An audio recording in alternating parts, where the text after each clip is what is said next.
ఆపండి ముక్తాదేవి గారు. ఇంకా మీ కుటుంబాన్ని నమ్మి మేం కూడా మీకులాగా నష్టపోలేము.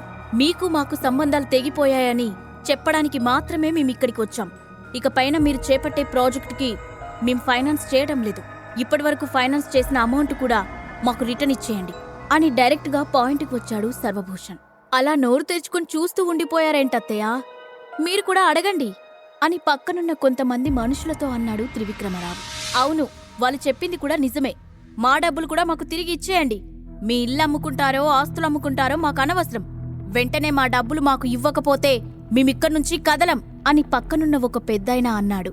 అందరూ ఇలా మాట్లాడుతున్న సమయంలో ఆపండి అంటూ గట్టిగా టేబుల్ మీద కొట్టింది ముక్తాదేవి. ఇదేమైనా ఇల్లు అనుకుంటున్నారా, లేదంటే ఫిష్ మార్కెట్నా అని కోపంగా అరిచింది. ఆ ప్రదేశం ఒక క్షణం నిశ్శబ్దంగా మారిపోయింది.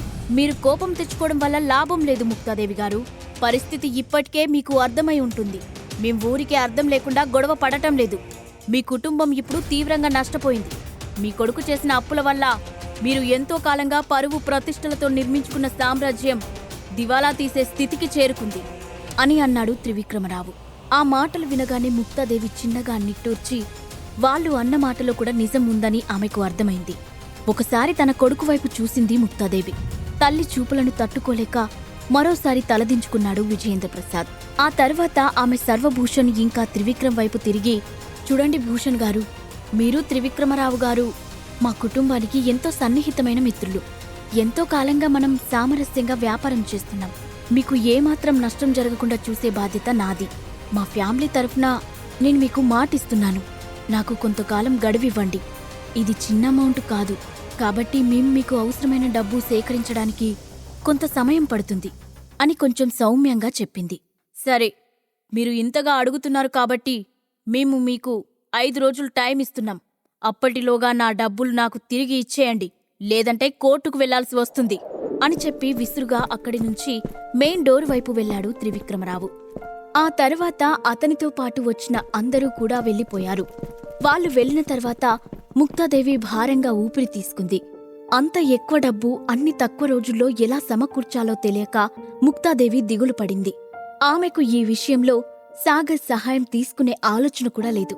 ఇంతలో బ్లాక్ సూట్ వేసుకున్న ఒక వ్యక్తి హుందాగా నడుచుకుంటూ సరాసరి మెయిన్ హాల్లోకి వచ్చాడు. ముక్తాదేవి గారు ఇక్కడే ఉన్నారా అని అడిగాడు ఆ పెద్దాయన.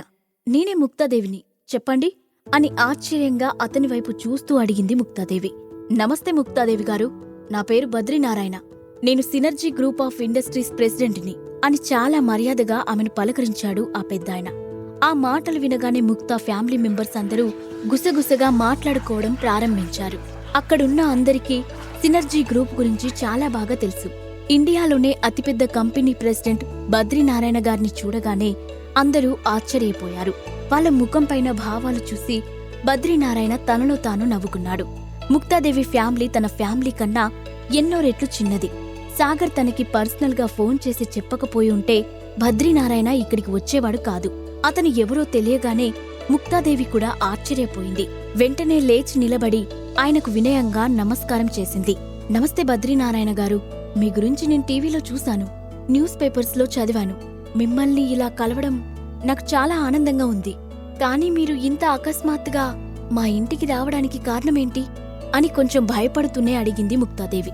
అతని స్వరూపం చూడగానే అప్రయత్నంగా ఆమెకు భయం కలిగింది. అదే సమయంలో కొంతమంది బ్లాక్ సూట్స్ వేసుకున్న వ్యక్తులు ఆ హాల్లోకి వచ్చారు.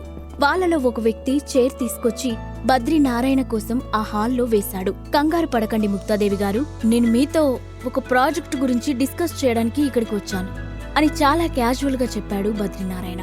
అది వినగానే అక్కడ ఉన్న అందరూ బాగా ఎగ్జైట్ అయ్యారు. చెప్పండి నారాయణ గారు, మీలాంటి పెద్దలు మా ఫ్యామిలీ బిజినెస్ గురించి ఆలోచించడమే చాలా సంతోషించదగిన విషయం అని చాలా నిజాయితీగా చెప్పింది ముక్తాదేవి. సినర్జీ గ్రూపు కనుక జోక్యం చేసుకుంటే తమ ప్రస్తుత సమస్యలు తీరిపోతాయని ముక్తాదేవి మనసులో ఆనందపడింది. చాలా సింపుల్ ముక్తాదేవి గారు, మీ ఫ్యామిలీ ఇప్పుడు నష్టాల్లో కూరుకుపోయిందని, మీ దగ్గర కొంచెం కూడా డబ్బు లేదని నాకు తెలుసు. కాబట్టి నేను మీ కంపెనీలో ఒక 500 కోట్లు ఇన్వెస్ట్ చేసి ఇంపోర్ట్ ఎక్స్పోర్ట్ కంపెనీ స్టార్ట్ చేద్దామని అనుకుంటున్నాను అని అనౌన్స్ చేశాడు బద్రీనారాయణ. ఆ మాటలు వినగానే అక్కడున్న అందరూ షాక్ అయ్యారు. మీరు మా బిజినెస్ లో ఇన్వెస్ట్ చేస్తున్నారా? అయితే మీ కండిషన్స్ ఏంటి అని కొంచెం కుతూహలంగా అడిగింది ముక్తాదేవి. పెద్దగా ఏమీ లేవు. నాకు మీ ఫ్యామిలీ పేరున ఉన్న 60% షేర్స్ కావాలి. ప్రస్తుతం మీ ఫ్యామిలీ ఎలాంటి పరిస్థితుల్లో ఉందో నేను మీకు ప్రత్యేకంగా చెప్పాల్సిన అవసరం లేదు. నేను ఇచ్చే 500 కోట్లతో మీ అప్పులని తీరిపోవడమే కాకుండా మీ బిజినెస్ కూడా బాగా డెవలప్ అవుతుంది అని చాలా నిర్లక్ష్యంగా అన్నాడు బద్రీనారాయణ. ఒక్క క్షణం ఆ హాల్ మొత్తం పిన్ డ్రాప్ సైలెన్స్ వ్యాపించింది. చాలా సేపటి తర్వాత శైలజ మాట్లాడుతూ, మిస్టర్ బద్రీనారాయణ, మీరు చెప్పింది నిజమైనప్పటికీ మీరు పెట్టిన కండిషన్ చాలా దారుణంగా ఉంది అని అంది. మేడం, నేను చెప్పేది మీకు అర్థం కావటం లేదు. నేనిచ్చే 500 కోట్లతో మీ కంపెనీ బిజినెస్ బాగా డెవలప్ అవుతుంది.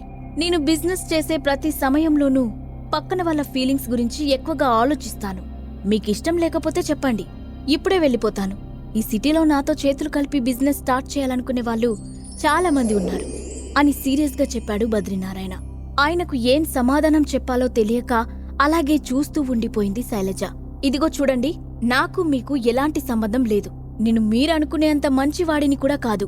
ఊరికే సమాజ సేవ చేయడానికి నేను సంఘ సంస్కర్తను కాదు, మహాత్ముడిని అంతకన్నా కాదు. నేను మీకు 3 నిమిషాల టైం ఇస్తున్నాను. బాగా ఆలోచించుకొని మీ నిర్ణయం చెప్పండి అని చెప్పి తన వాచ్ వైపు చూడడం ప్రారంభించాడు బద్రీనారాయణ. అది విని అందరూ భయంగా ముక్తాదేవి వైపు చూశారు. ఎవరూ పల్లెత్తి మాట మాట్లాడే ధైర్యం చేయలేదు. అనుకోకుండా వచ్చిన బద్రీనారాయణ వెనుక సాగర్ ఉన్నాడన్న రహస్యం ముక్తా ఫ్యామిలీకి తెలిసే అవకాశం ఉందా? బద్రీనారాయణ పెట్టిన కండిషన్స్ కి ముక్తాదేవి ఒప్పుకుంటుందా? ఈ ప్రశ్నలకు సమాధానం తెలుసుకోవాలంటే నెక్స్ట్ ఎపిసోడ్ వినాల్సిందే.